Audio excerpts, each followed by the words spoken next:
ফুলকপির বিয়ের আসরে হঠাৎ এমন একজন এসে হাজির হলো যাকে দেখে আলু বরের মুখ শুকিয়ে গেল। পুরো গ্রামের মানুষ অবাক হয়ে তাকিয়ে রইল। এলু, আমাকে চিনছিস? তুমি এখানে কেন? ওকে। আলুবর তখন ঘামতে শুরু করলো। আমার কাছ থেকে টাকা নিয়ে হেলিকপ্টার ভাড়া করেছিস? আস্তে কথা বল। মানে কি? এরপর পুরো বিয়ের আসর নীরব হয়ে গেল। তুমি আমাকে মিথ্যা বলেছো। আমি শুধু তোমাকে ইমপ্রেস করতে চেয়েছিলাম। মিথ্যা দিয়ে ভালোবাসা হয়।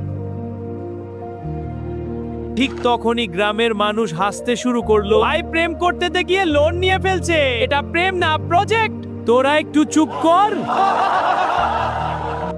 কিন্তু ফুলকপি তখন চুপচাপ দাঁড়িয়েছিল। তুমি সত্যি আমাকে ভালোবাসো? হ্যাঁ, অনেকটা। তাহলে মিথ্যা বললে কেন? এরপর ফুলকপি এমন একটা সিদ্ধান্ত নিল যেটা কেউ ভাবেনি।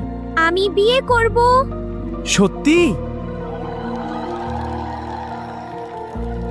কারণ ফুলকপি বুঝেছিল গরিব হওয়া লজ্জার না, মিথ্যা বলা লজ্জার। আর কখনো মিথ্যা বলবা না।